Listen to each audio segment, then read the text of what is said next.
సొలొమోను గారు రాస్తున్న ఈ యొక్క సామెతల గ్రంథం 10వ వచనంలో అధ్యాయము 7వ వచనంలో ప్రాముఖ్యమైనటువంటి మాట తెలియపరచడం మనం చూస్తున్నాం. నీతిమంతుల్ని జ్ఞాపకం చేసుకుంటా ఆశీర్వాదం. అది మనందరికీ కూడా ఎంతో ఆశీర్వాదకరం. ఎందుకంటే గమనించండి, నీతిమంతుడు అనే పేరు అసలు ఎందుకు వస్తుంది అన్న విషయాన్ని మొదటిగా మనం గుర్తెరిగినట్లయితే, నీతిమంతుడైన దేవుణ్ణి కనుగొని ఆయనను ఆశ్రయించి ఆయన నామమును అంగీకరించి ఆయన సొంత రక్షకుడిగా మరి స్వీకరించి ఆయన ఎందు భయభక్తులు కలిగి జీవించడమే నీతికి సంతోషం. ఎవరైతే నీతిమంతుడైనటువంటి దేవుని కలిగి జీవిస్తారో, నీతిమంతుడైనటువంటి దేవుని పోలి నడుచుకుంటారో, ఆ వ్యక్తి ఎప్పుడు కూడా అనీతిగా అన్యాయంగా జీవించడు. ప్రియులారా, అందుకే వాక్యం సెలవిస్తున్నది, ఒక మనిషి నీతిమంతుడుగా ఎలా మారగలుగుతాడంటే, నీతిమంతుడైన దేవుని ఆశ్రయించిన బదులు నీతిమంతుడిగా మార్చబడతాడు. ఆ నీతిమంతుడైన దేవుని ఆశ్రయించిన ఈ నీతిమంతుడిని జ్ఞాపకం చేసుకుంటాం మనందరికీ కూడా ఆశీర్వాదం. అంతేనండి, నీతిమంతుడైన దేవుని ఆశ్రయించిన ఈ నీతిమంతుడిని జ్ఞాపకం చేసుకుంటా, ఈ నీతిమంతుడిని మనం గుర్తు చేసుకోవడం ఎంతో ఆశీర్వాదకరం. ప్రియులారా,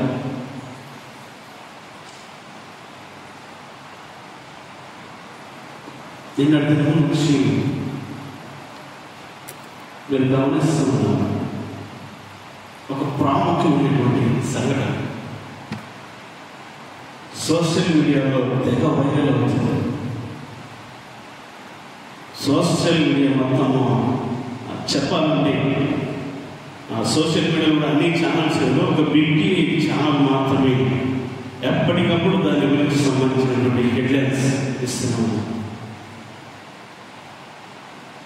ఏదైనా ఒక ప్రాంతంలో చిన్న ఇన్సిడెంట్ జరిగితే, ఒక చిన్న యాక్సిడెంట్ జరిగితే, ఒక కుక్క పిల్ల చనిపోయింది అనుకోండి, లేదా ఏదో ఒక పక్షి చనిపోయింది అనుకోండి, ఒక జీవి చనిపోయింది అనుకోండి, కొన్ని ఛానల్స్లో, పెద్ద పెద్ద ఛానల్స్లో నిమిషానికి దాని గురించి సంబంధించినటువంటి ట్రోలింగ్స్ ఇస్తూనే ఉంటారు, నిమిషానికి. కానీ ప్రియులారా, ఒక భయంకరమైనటువంటి సంఘటన జరిగితే పెద్ద పెద్ద ఛానల్స్ ఇంతవరకు కూడా దాని గురించి మాట్లాడటం లేదు. ఇంతవరకు కూడా దాని గురించి పెద్ద పట్టింపు తీసుకోవచ్చు. మీరందరూ చూస్తూనే ఉన్నారనుకుంటాను, సోషల్ మీడియాలో వస్తున్నటువంటి ప్రాముఖ్యమైన వార్త ఏంటమ్మా? ప్రాముఖ్యమైన వార్త ప్రవీణ్ పగడాల గారిది. చాలా భయంకరమైనటువంటి సంఘటన, భయంకరమైన సందర్భం. ప్రియులారా, గమనించి బయటికి పనిచేస్తాం,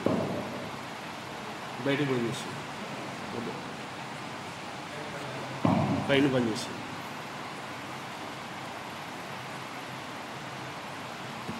ప్రియులారా, చాలా అంటే చాలా భయంకరమైన సంఘటనలు చూస్తున్నా. ఒక దైవ సేవకుని మరణాన్ని ఒక యాక్సిడెంట్గా చిత్రీకరిస్తూ ఉన్నారంటే ఎంత భయంకరమైన సంఘటన. ఇలా గమనించండి, సామాన్యమైన వ్యక్తి కాదు, దేవుని గురించి ఎన్నో డిబేట్లలో పాల్గొన్న వ్యక్తి. చెప్పాలంటే ఒక క్రైస్తవ యోధునిగా, ఒక సైనికునిగా ముందుండి పోరాడిన వ్యక్తి. ఒక సైనికుడి వల్లే సైనికుడు ఇదిగో దేశం మీదకి ఏదైనటువంటి ఒక సమస్య వస్తుందంటే ఆ సమస్యను బట్టి ప్రియులారా సైనికుడు ఎలాగైతే ముందుండి పోరాడతాడో ఆ రీతిగా ప్రవీణ్ పాడల గారు క్రైస్తవం మీదకి వచ్చేటటువంటి భయంకరమైనటువంటి సంఘటనలు ఎదుర్కొని ముందుండి ముందున్నాడు. ఆయన ప్రతి దానికి కూడా వచ్చిన ప్రతి వ్యక్తితో కూడా వాదించండి, వచ్చిన ప్రతి వ్యక్తిని కూడా క్రీస్తే నిజమైన దేవుడని ఒప్పించండి, క్రీస్తే నిజమైన దేవుడు అని వారి నోటనే ఒప్పించిండు. వారిని ఓడించిన విధానాన్ని బట్టి కొంతమంది భయంకరమైనటువంటి కుట్ర పన్నారు. భయంకరంగా గమనించండి ప్రియులారా, ఇందాక చెప్పాను, ఒక జంతువుకు యాక్సిడెంట్ జరిగిందనుకోండి, ఏదైనా ఇన్సిడెంట్ జరిగిందనుకోండి, దాని గురించి తెగ ట్రోలింగ్ చేసేస్తారు. ఏమండి, ఒక జంతువుకు ఉన్న స్వేచ్ఛ సేవకునికి లేకుండా పోయింది. ఒక జంతువుకు ఉన్నటువంటి ఒక విలువ ఈరోజు మనిషికి లేదు. ప్రియులారా గమనించండి, ఏంటి చేసింది ఆయన అంటే ప్రియులారా గమనించండి, నిజాన్ని ప్రకటించండు, నిజాన్ని మాత్రమే చూపించండు, నిజాన్ని ఉన్నది ఉన్నట్టుగా పరిశుద్ధ గ్రంథములో నుంచి తీసి మరి చూపించండు. ఆ పరిశుద్ధ గ్రంథాన్ని తీసి చూపిస్తే, ఇదిగో అయితే గ్రంథాలను కూడా తీసి చూపిస్తే ప్రియులారా ఓర్చలేకపోయారు, సహించలేకపోయారు. దాన్ని బట్టి ఎంతోమంది ప్రియులారా గమనించండి, ఈయన పైన భయంకరమైనటువంటి కుట్ర పన్నారు. నిజము ఎప్పుడైనా అది ఎలాంటిదండి, నిజం ఏంటి, నిప్పు లాంటి. నిజం మాట్లాడితే వాడిని ఎప్పుడైనా టార్గెట్ చేస్తారు. ఎవరైనా కానీ అది నిజం మాట్లాడిండా వాడు టార్గెట్లో నిలిచున్నాడని ఆలోచన వచ్చేస్తుంది మనకి. ఎందుకంటే నిజము మతోన్మాదులకు నచ్చదు. నిజము అనేది మతోన్మాదులకు నచ్చదు. ఎందుకంటే ప్రియులారా గమనించండి, ఎప్పుడు ఒక సమస్యను సృష్టించడం వరకు పనిగా పెట్టుకుని ఉంటారు కనుక నిజము అంటే భయపడతారు, నిజము అంటే వణికిపోతారు. నిజాన్ని వారి ముందర వెల్లడిపరిచినప్పుడు ప్రియులారా గమనించండి, వారికి మాట్లాడడానికి నోరు మెదపలేక, మాట్లాడడానికి ఏ మాట కూడా వారి దగ్గర లేక దాడులు చేయడానికి ప్రయత్నం చేస్తారు. ఎప్పుడైనా గమనించండి, మీరు ఏదైనా మాట్లాడేటప్పుడు కూడా నిజం మాట్లాడుతున్నామంటే అవతలవాడు నోరు మూస్తాడు, మాట్లాడడానికి వానికి ఏమీ అవకాశం లేదు చూడు, అప్పుడు దాడి చేయడానికి ప్రయత్నం చేస్తారు. అంతవరకు వాడు ఏమన్నాడు, వాని దగ్గర ఏదో ఒక మాట ఉన్నంత వరకు ఏమన్నాడు.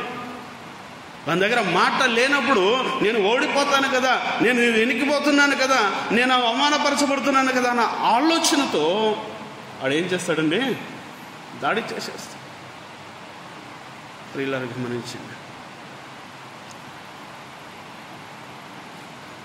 ప్రవీణ్ పగడల గారు ఎంతో అద్భుతమైన సేవ చేశారు.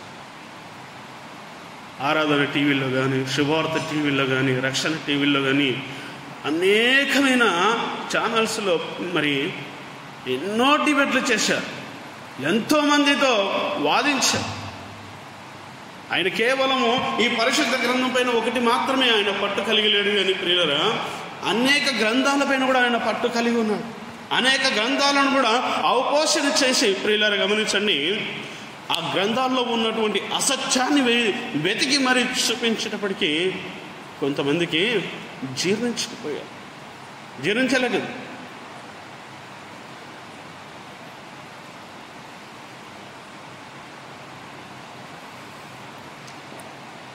ఆ జీర్ణించుకునికే చేతకాక బెదిరింపులు చేశారు, దూషించారు.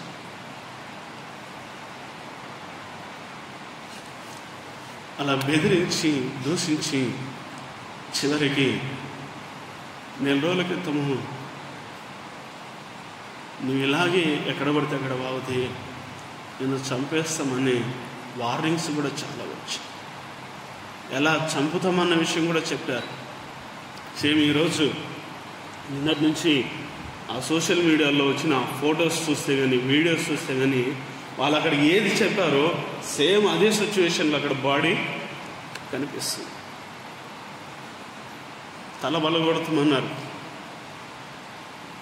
పెదాలు చీలు చేస్తామన్నారు. పెదాలు నిజానికి ఇలాగా చిలిపోయి దాన్ని ఒక యాక్సిడెంట్గా చిత్రీకరించడానికి ఒక పొదల్లో తోసేశారు, బైక్తో సహా తోసేశారు. గమనించండి, అంత జరిగితే అంత భయంకరమైనటువంటి ప్రమాదమే జరిగింది అనుకోండి, బైక్ ఉంటుందా అసలు? బైక్ ఉంటుందా అసలు? ఉండదు, నుచ్చైపోవాలి అసలు. ఆయనకు కలిగిన ఆ గాయాలను బట్టి చూస్తే, ఆయనకు వచ్చిన ఆ ప్రమాదాన్ని బట్టి చూస్తే బైక్ నుచ్చైపోవాలి. కానీ బైక్ ఎలాంటి ప్రమాదము లేదు, కేవలం ఒక హెడ్లైట్ మాత్రమే పోయింది. ఇలా గమనించింది, తాను బ్రతుకున్నంత కాలము కూడా దేనికి భయపడాల, ఎన్ని ఆటంకాలు వచ్చినా భయపడాల. అందుకే తిమోతి గారికి రాస్తూ ఉన్నటువంటి పత్రికల్లో, అపోస్తలుడైన పౌలు తిమోతి గారికి రాస్తున్నటువంటి పత్రికల్లో 4వ అధ్యాయములో 5వ వచనము నుంచి ఒక విషయం కనబడుతుంది. 4వ వచనములో చదువుతారు ఒకసారి. సత్యమునకు, 4వ వచనం, సత్యమునకు చెవినీయక కల్పన కథల వైపు తిరుగు కాలము వచ్చును. అయితే నీవు అన్ని విషయములో మితముగా నుండుము, శ్రమపడుము, స్వార్థకుని పని చేయము, నీ పరిచర్యను సంపూర్ణముగా జరిగించుము. చాలు. సత్యము చెప్తే అందరికీ నచ్చదు. సత్యానికి ఏమి ఇయ్యారంటండి? సత్యానికి ఏమి ఇయ్యరు? చెవిని ఇవ్వరు. అంటే సత్యము చెప్పేటప్పుడు వీళ్ళు వినరు. సత్యం అంటే ఏమైపోద్ది? వీళ్ళకు అసహ్యం. సత్యం అంటే అసహ్యం. అందుకే వీళ్ళకు సత్యము చెప్తే వినరు. ఎవరికి అసహ్యం కలుగుతుంది అంటే దుర్మార్గులకు, క్రూరులకు సత్యం అంటే అసహ్యం అండి. కక్షలతో మితభేదములు కలిగిస్తూ ఉంటారు చూడండి, వాళ్ళకి సత్యం అంటే అసలు నచ్చదు. ఈయన సత్యాన్ని చెప్పాడు, వాదించాడు, ఒప్పించాడు, గెలిపించాడు క్రీస్తు ప్రభువారు. అలా చెప్పేటప్పటికీ వీళ్ళకు జీవించలేక ప్రియులారా గమనించండి, ఆయన పైన దాడికి ప్రయత్నం చేసి, అయితే ఆయన జీవించినంత కాలము కూడా క్రీస్తు సువార్తను ప్రకటించడానికి, క్రీస్తు యేసు వారిని ఈ లోకానికి పరిచయం చేయడానికి శ్రమపడ్డాడు. సుఖమల్ల ఆయన చాలా శ్రమపడ్డాడు. యేసు క్రీస్తు ప్రభు వారు దర్శనం ద్వారా మాట్లాడి, నువ్వు పలానా ప్రాంతానికి వెళ్ళు అంటే ఆ ప్రాంతం అడ్రస్ తెలియదు, ఆ ప్రాంతంలో ఒక మనిషి పరిచయం లేదు, ఆ ప్రాంతంలో ఎక్కడికి వెళ్ళాలో కూడా తెలియదు. కానీ వెళ్ళిపోయాడు. ఎక్కడ కూడా ఆయన విశ్రమించలేదు. గమనించాలి. ఈరోజు జరిగిన సంఘటనను మనం గమనించినట్లయితే, ఆయన బ్రతుకున్నంత కాలము శ్రమపడ్డాడు, మంచి పోరాటం పోరాడు. ఏముందంటే అక్కడ ఒకసారి చదువుతారా? 7వ వచనము. ఎవరు చెప్తున్నారు ఈ మాట? ప్రియులారా గమనించండి, మంచి పోరాటము పోరాడి తిని. ప్రవీణ్ గారు కూడా చెప్పాలంటే మంచి పోరాటం పోరాడాడు.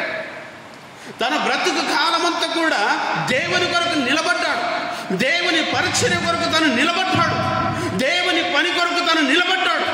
ఎన్ని ఆటంకములు వచ్చినా, ఎన్ని శ్రమలు వచ్చినా, ఎన్ని ఇబ్బందులు వచ్చినా కూడా ఎక్కడ తాను వెనకంజ వేయలేదండి. ఎక్కడ కూడా వెనకంజ వేయలేదు. పిల్లరా గమనించి, ఒక్కవేళ మనకు కనుక అలాంటి సందర్భం వచ్చింది అనుకుందాం, ఊహించుకుందాం, నువ్వు చర్చికి వెళ్ళకూడదురా, నువ్వు చర్చికి వెళ్తే బియ్యం రావు, చర్చికి వెళ్తే నీకు రేషన్ రాదు అన్నారు అనుకుందాం. వస్తామా? ఎంతమంది వస్తారండి? చర్చికి వెళ్తే యేసు ప్రభువు నీ దేవుడని చెబితే నీకు కిరాణా సామాన్ దొరకదు అని చెబితే ఎంతమంది వస్తారు? ఎంతమంది వస్తారు? గమనించండి. ఏంటి మన విశ్వాసం? వాక్యము చదువుతాం, వింటాం, అద్భుతంగా పాడతాం. సమస్య వచ్చేటప్పటికి అసలు అప్పుడు ఏమంటామో తెలుసా? యేసుక్రీస్తు ప్రభువు నేను అసలే ఎరుగను కూడా ఎరగలేదు, ఆయన మాట కూడా వినలా. పేతురు ఏమన్నాడండి? యేసు ప్రభు మరి ఆయన పట్టుకుపోయినాక ఏమన్నాడు? యేసెవరు నాకు తెలవదు. ఒక్కసారి కాదు, ఆయన ఎన్నిసార్లు అన్నాడు? 3 సార్లు అన్నాడు. పిల్లలు గమనించండి. అలా అన్ని వ్యక్తి అసలు విశ్వాసికి కూడా పనికిరాడు, విశ్వాసికి కూడా పనికిరాడు. గమనించాలి. చాలా బాధాకరమైన విషయం అండి. జరిగిన ఈ సంఘటన చూస్తే చాలా బాధాకరమైన విషయం. అసలు నిజాన్ని ఇప్పటికీ కూడా బయటికి రానివ్వట్ల. జరిగిన ఇక ఇన్సిడెంట్ను చేసిన వ్యక్తి ఎవరనేది ఇప్పటికి కూడా బయటికి రానివ్వట్ల. ఇదే డిచ్చికి బాబా అంటారు. ఆ డిచ్చికి బాబా ఎన్నోసార్లు బూతులు మాట్లాడి, ఎన్నోసార్లు దాడులు చేసిండు. కరుణాకర్, సుగుణ, లలిత్ కుమార్, వీళ్ళంతా ప్రియులారా గమనించండి. ఈ అమారా ప్రసాద్ అని ఒక్కొక్కడు ఉంటాడు. వీళ్ళంతా సత్యం చెప్తే అసలు నమ్మరు, సత్యానికి చెవినివ్వరు. ఈరోజు కూడా యాక్సిడెంట్ నిన్న ఉదయం జరిగితే, ఆయన నిన్న ఉదయం మరణిస్తే ఇంతవరకు కూడా అది యాక్సిడెంట్ అనే మాటనే వస్తుంది, కానీ ఇది నిజంగా హత్యనే చేశారన్నది రావట్ల, రానివ్వరు కూడా అసలు. అంటే అపవాది వారిని ఎంత కఠినంగా ప్రేరేపిస్తున్నాడో చూడండి. అపవాది వారిని ఎంతగా వాడుకుంటున్నాడో చూడండి. గమనించాలి. వాక్యము చెప్తున్నది. మన ఆత్మీయ జీవితంలో మనం ముందుకు వెళ్ళాలంటే, మన దేవుని బిడ్డలుగా మనం కొలవబడాలంటే, ఈ లోకంలో బ్రతికున్నంత కాలంలో కూడా, బ్రతికున్నంత కాలం నువ్వు బ్రతికి ఉన్నప్పుడే నీకు శ్రమ ఉంటా. ఈ శరీరంలో జీవం ఉన్నప్పుడే నీకు శ్రమ ఉంటా. ఈ శరీరంలో ఊపిరి ఉన్నంత వరకు నీకు శ్రమ ఉంటా. ఈ శరీరానికి మాత్రమే ఎవరైనా హాని చేయగలుగుతారు. ఈ మట్టి శరీరాన్ని మాత్రమే ఎవరైనా గాయపరచగలుగుతారు. ఈ మట్టి శరీరానికి కలిగినటువంటి గాయాన్ని బట్టి, శ్రమను బట్టి, ఆపదను బట్టి, హింసను బట్టి కనుక నువ్వు క్రీస్తు యేసు ప్రభువు నుంచి తొలగిపోతే యుగ యుగాలు కూడా అగ్నిగుండములో నువ్వు కాలిపోవాల్సి వస్తుంది. ఒకరోజు కాదు. ఈ శరీరం ఒకవేళ ఉంటే 60-70 మహా నీచిందంటే ఎంతండి? 80 సంవత్సరాలు. 80 సంవత్సరాల ఈ యొక్క అల్పమైన ఆయుష్ కొరకు ఈ యొక్క శరీరాన్ని, ఈ మట్టిని పోషించుకోవడానికి యుగ యుగాలు ఉండే దేవునితో ఉండే ఆ వాక్యాన్ని మనము వదులుకోకూడదు. ఇక్కడ నువ్వు క్రీస్తు ప్రభువును నీ నోటితో ఒప్పుకుంటేనే ఆ తీర్పు దినమున ఆయన నిన్ను పేరు పెట్టి, రా బల నమ్మకమైన నా మంచి దాసుడా ఉంటాడు. నువ్వు ఇక్కడ ఒప్పుకోలేదనుకో, ప్రియులారు గమనించండి, స్వార్థికులైనా సరే, సేవకులైనా సరే ఒప్పుకోలేదనుకో ఆయన నీ భూలోకములో, అక్కడ ఆయన మీరెవరు నాకు తెలియదు, మీ ముఖం చూడలా, నువ్వెవరో నాకు తెలియదు, బయటికి వెళ్ళిపో. ఎక్కడ వెళ్తామప్పుడు? ఎక్కడ వెళ్తామండి? బయటికి వెళ్ళాలంటే సరాసరి మండుచు ఉన్నటువంటి నరకాగ్నికే మన ఆత్మ అందులో పడి మాత్రమే మూలుగాలి, అందులో పడి మాత్రమే అరవాలి. అగ్ని ఆరదు, పొరుగు చావదు. అట్లాంటి భయంకరమైనటువంటి వేదనలో పడి కుట్టుమిట్టున్నాడు. ధనవంతుడు ఈ లోకములో ఉన్నంత కాలము ఎంతో సుఖించాడు. తినుమో త్రాగుమో సుఖించమని తన ప్రాణంతో తాను చెప్పుకున్నాడు. కానీ ప్రియులారా, తాను మరణించాడు. తన నీటి ముందు మరి కూర్చున్నటువంటి లాజరు మరణించాడు. లాజరు తండ్రి అయిన అబ్రహాము రొమ్మున ఆనుకొని ఉంటే ధనవంతుడు ఈ లోకములో సుఖించాడు కదా, దేవుని మరిచిపోయాడు కదా, దేవునికి దురస్తునిగా మిగిలిపోయాడు కదా, తన ధనాన్ని చూసుకొని ఎంతో మురిసిపోయాడు కదా. వాడు అగ్నిగుండంలో పడి ఏమంటున్నాడండి, ఓ తండ్రివైన అబ్రహామా, నీ రొమ్మున ఆనుకున్నటువంటి లాజరు యొక్క చిటికెన వేలుతో ఒక్క చుక్క నీటి బొట్టు నా నాలుక పైన వేయించు. ఎంతండి? ఒక్క చుక్క దాహం తీర్చగలుగుతుందా? ప్రియులను గమనించింది. బ్రతికున్నంత కాలము క్రీస్తు కొరకు మనం పోరాడితే, క్రీస్తు కొరకు మనం నిలబడితే, శ్రమలు వచ్చినా, ఇరుకులు వచ్చినా, ఇబ్బందులు వచ్చినా, ఎన్ని ఆటంకములు కలిగినా క్రీస్తు కొరకు మనం నిలబడితే ఆయన రాజ్యంలో మనము ఉంటాం. మనకేముంటుందంటే అక్కడ ప్రవీణ్ గారికి ఖచ్చితంగా ఆ కిరీటం ఉంచబడి ఉంది అన్న విషయము ఎంతో గర్విస్తూ చెప్పుకోవచ్చు. ఎందుకంటే ఒక గొప్ప హతసాక్షి మిగిలిపోయాడండి. గొప్ప హతసాక్షిగా మిగిలిపోయాడు. కొన్ని ఏళ్ల క్రితం చూసాం హతసాక్షిగా మార్చబడ్డారు అన్న విషయం బుక్కుల్లో మాత్రమే మనం చదువుకున్నాం. కానీ ఇప్పుడు ప్రత్యక్షంగా చూస్తున్నాం. హతసాక్షిగా మార్చబడినటువంటి వ్యక్తిని ప్రత్యక్షంగా చూస్తున్నాం. ఏముందంటే ఒకసారి ఆయనకి ఏ కిరీటము దాచబడిన ఒకసారి చదువుతారా? ఇక మీదట నా కొరకు నీతి కిరీటం ఉంచబడి ఉన్నది. దేవునికి మహిమ కలుగును గాక. ఏముంచబడింది? ఎవరిని జ్ఞాపకం చేసుకోవడం మనకు ఆశీర్వాదకరము? ఎవరిని జ్ఞాపకం చేసుకోవడం ఆశీర్వాదకరము? నీతిమంతుణ్ణి జ్ఞాపకము చేసుకునుట ఆశీర్వాదకరము. ఆ నీతిమంతుని కొరకు ఏమి ఉంచబడి ఉన్నదంటే నీతి కిరీటము ఉంచబడినది.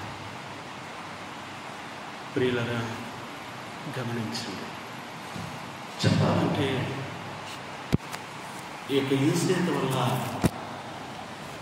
ఎంతో భయంకరమైన క్రైస్తవ్యానికి ఒక వేదన అంటే మరపులేని మర్చిపోలేనటువంటి సంఘటన. బహుశా లోకంలో ఎంతోమంది సేవ చేస్తుండొచ్చు, విశ్వాసాలు ఉండొచ్చు, పెద్ద పెద్ద భక్తులు ఉండొచ్చు. కానీ అందరూ కూడా గుర్తుకుండరు. ఎవరు గుర్తుకుంటారయ్యా? ఎవరి పేరు ఎల్లకాలం నిలిచిపోతుందయ్యా? స్థిరస్థాయిగా ఎవరి పేరు ఉంటారంటే క్రీస్తు యేసు వారి కొరకు హతసాక్షిగా మార్చబడిన వారి యొక్క పేరు ఎప్పటికీ కూడా నిలిచిపోతుంది. అంతేకాదు, తీసివేసే అవకాశం లేదు దానికి. స్టెఫెను ప్రియులారా గమనించండి, ఎప్పుడో కొన్ని వేల సంవత్సరాల ముందు రాళ్లతో కొట్టి చంపబడ్డాడు. ఒకసారి ఆ మాట మీరు చదవండి. అపోస్తల కార్యము 7వ అధ్యాయము 56వ వచనం నుంచి చదవండి.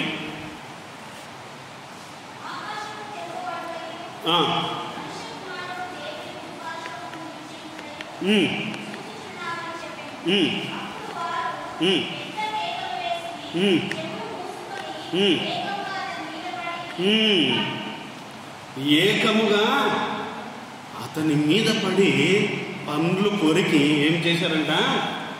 రాళ్లతో కొట్టి చంపారు. ఎంత భయంకరమైన సంఘటన చూడండి. రాళ్లతో కొట్టి చంపారు. అక్కడ రాళ్లతో కొట్టి చంపారు స్టెఫెన్ గారిని, ఇక్కడ చెప్పాలంటే రాళ్లతో కొట్టి చంపారు. రాళ్లతో కొట్టారు, ఇక్కడ రాళ్లతో కొట్టారు. ప్రియులను గమనించి స్టెఫెన్ గారి పేరు ఈరోజు కూడా మనం ఏం చేస్తున్నామో చూస్తున్నాం. ఆయనను ప్రత్యేకంగా దేవుడు ఇలాంటి వారిని పరిశుద్ధ గ్రంథములో లెక్కించడం మనం చూస్తున్నాం. ఎందుకు స్టెఫెన్ గారిని చంపారు? ఎందుకు స్టెఫెన్ గారి పైన రాళ్ళు రువ్వారు? ఎందుకు స్టెఫెన్ గారి పైన ఆ భయంకరమైనటువంటి ఆ సందర్భం జరిగిందంటే, క్రీస్తు యేసు గురించి నిజాన్ని చెప్పడము, ఆయన గురించి సత్యాన్ని మాట్లాడడమే ఇక్కడ ఉన్నటువంటి ఆ మతోన్మాదులకు అక్కడ నచ్చలేదు. మతోన్మాదులకు అది నచ్చలేదు. కానీ గమనించండి, మతోన్మాదులకు నచ్చినా నచ్చకపోయినా, వారు ఒప్పుకున్నా ఒప్పుకోకపోయినా, మన బ్రతుకు కాలం అంతా మనం ఏమి చేయాలంటే క్రీస్తు యేసు ప్రభువును మనము మరచిపోకూడదు. ఆయనను మాత్రమే మనము మైంపరిచేవారముగా, ఆయనను మాత్రమే మనము ఘనపరిచేవారముగా ఉండాలి. అప్పుడే నీ కొరకు నీతి కిరీటము ఉంచబడదు. నీతి కిరీటం పొందుకోవడానికి నువ్వు అర్హురాలిగా మిగులుతావు. ప్రగడాలరు పిల్లలు గమనించండి, ప్రవీణ్ పగడాలరు ఈరోజు క్రీస్తులో ఉండి మహిమా ప్రవేశంలో ఉండి నీతి కిరీటం పొందుకున్నాడు అని గొప్పగా చెప్పుకోవచ్చు. లేదంటారా? ఖచ్చితంగా పొందుకున్నాడు. ఎందుకంటే తను ప్రారంభించినది మొదలుకుంటే మరణాంతం వరకు కూడా, మరణం వరకు కూడా తను క్రీస్తు కొరకే నిలబడ్డాడు. క్రీస్తు స్వార్థ పరిచర్య కొరకే నిలబడ్డాడు. తాను తుది శ్వాస కూడా ఏ సమయంలో విడిచిపెట్టాడంటే ప్రియులారా గమనించండి, స్వార్థ పరిచర్యలోని తన తుది శ్వాసను విడిచాడు. సువార్తలోనే, దేవుని పరిచర్యలోని, దేవుని పనిలోనే తన యొక్క శ్వాసను విడిచాడు. ఎంత గొప్ప భాగ్యం అది కదండి, ఎంత గొప్ప ధన్యత. వాళ్ళు తెలిసి చేశారో తెలియక చేశారో, కానీ ఇది ఒక గొప్ప భాగ్యం కదంటారా? గొప్ప భాగ్యం, అందరికీ దొరకదు ఇది. గమనించండి, ఆ భాగ్యము పొందుకోవడము, ఆ సంఘటన జరగడము ఒకవేళ క్రైస్తవ్యాన్ని కుదిపివేయచ్చు, కదిలించవచ్చు. కానీ ఒక రకంగా చెప్పాలంటే అది ఆయనకు అదృష్టం, భాగ్యం. ఎందుకు తెలుసా? క్రీస్తు సువార్త పరిచర్యలో సువార్త కొరకు ఆరాటపడుతూ దేవుని పనిలోనే తన శ్వాస విడచడము, దేవుని కొరకు తనను తాను సమర్పించుకోవడం, దేవుని కొరకు తనను తాను మరి ఇదిగో మరణం వరకు కూడా దేవునికి నమ్మకస్తునిగా జీవించి దేవునిలో మరణించాడు. చూడండి, అది గొప్ప ఆశీర్వాదం, గొప్ప ధన్యత. ఒక మాటలో చెప్పాలంటే రోజు వీడియో కూడా అదే చేసింది. ఒక మాటలో చెప్పాలంటే దేశానికి సైనికుడు ఎంత అవసరమో, క్రీస్తు కొరకు ఆత్మలను రక్షించడానికి సువార్తికుడు, సేవకుడు కూడా అంత అవసరం. సైనికుని ఎలాగైతే తన యొక్క ఆ పనిలో డ్యూటీలో ఉన్నప్పుడు మరణిస్తే ఎలాగైతే సన్మానం చేస్తారో, ఈయనకు అంతకంటే గొప్ప సన్మానము చేయవచ్చు. కానీ ఈ లోకము దానికి సమయం చెప్పాలంటే ఇంకా చాలా ఉంది. కానీ మనం ఒకటి గుర్తుపెట్టుకోవాల్సిన విషయం ఏంటంటే, ఈ తిమోతి పత్రిక, 2వ తిమోతి పత్రిక 4వ అధ్యాయంలో ఉన్న ఈ 4 వచనాలు మనం గుర్తుపెట్టుకొని జీవిస్తే క్రీస్తు కొరకు ఖచ్చితంగా నిలబడగలుగుతాం. ఎందుకు నిలబడగలుగుతామంటే బ్రతుకు కాలమంతా ఆయన కొరకు జీవించి అంటున్నాడు అక్కడ, నేను మంచి పోరాటము పోరాడింది. మంచి పోరాటం ఎట్లా పోరాడమంటే క్రీస్తు కొరకు నిన్ను నేను సమర్పించుకున్నాను. క్రీస్తు పరిచర్య కొరకు, క్రీస్తు సేవ కొరకు, క్రీస్తు యేసు వారి పాదాల దగ్గర నువ్వు బ్రతికి ఉండి ఆయన కొరకు నిన్ను నువ్వు సమర్పించుకున్నప్పుడు అప్పుడు నువ్వు మంచి పోరాటం పోరాడిన వ్యక్తిగా ఉంటావు. దేవుని వాక్యం సరిస్తుంది. ఎవరైతే మంచి పోరాటం పోరాడతారో, ఎవరైతే క్రీస్తు కొరకు బ్రతుకుతారో, ఎవరైతే క్రీస్తు కొరకు తుది శ్వాస వరకు ఉంటారో వాళ్ళకు ఏముంచబడ్డది? నీది కిరీటం. అది నువ్వు డబ్బులు పెడితే రాదు, బంగారం ఇస్తే రాదు, వత్సర వేడురాలు నేను ఇస్తుంటే అది దొరకదు. అది దొరకాలంటే నువ్వు క్రీస్తు యేసు అని కొరకు నీతిగా జీవించు, ఆయన కొరకు నువ్వు నిలబడు, ఆయన కొరకు నువ్వు బ్రతుకు, ఆయన నీ జీవితంలో ఆయన నువ్వు చూపించు, అప్పుడు అది నీకు దొరుకుతాయి. కనుక ప్రవీణ్ గారి కుటుంబం కొరకు మీ యొక్క అనుదిన ప్రార్థనలో మీరు జ్ఞాపకం చేసుకోవాలని నేను తెలియపరుస్తాను. ఎందుకంటే ఈరోజు ప్రియులను గమనించండి, ఒక్క ప్రవీణ్ ప్రకటన కాదు, ఒక క్రీస్తు సైనికుడు హతసాక్షిని మార్చుకున్నాడు. కానీ అలాంటి క్రీస్తు సైనికులు కొన్ని వేల మంది లేచినా, అలాంటి క్రీస్తు సైనికులు కొన్ని వేల మంది నిలబడలాగున్నా ప్రార్థన చేద్దాం. క్రైస్తవులు హింసించి నిందించి ఎంతగానో మరి ఇంట్లో ఉన్న వారిని సైతము బయటికి ఈడ్చుకొచ్చి చంపాడండి ఒకప్పుడు సౌలు ఒకప్పుడు బయటకి ఈడ్చుకొచ్చి చంపాడు. కానీ అది చేసిన ఆ వ్యక్తి పౌలుగా మార్చబడి గొప్ప అద్భుతమైన సేవను తాను అద్భుతమైన సేవ చేశాడు. ఈరోజు ఎవరైతే ఈ పనికి పూనుకున్నారో వాళ్ళు మార్చబడి, వాళ్ళు మార్పు చెంది క్రీస్తు కొరకు సత్య స్వార్థను ప్రకటించేవారిగా వారు కూడా జీవించాలని వాళ్ళ గురించి కూడా ప్రార్థన చేద్దాం. కళ్ళు మూసుకుందాం. దేవుడి కొద్ది మాటలు దీవించి ఆశీర్వదించింది దాకా కళ్ళు మూసుకున్నట్టుగైతే ప్రార్థన చేసుకుందాం. చెప్పబడిన వాక్యము కొరకు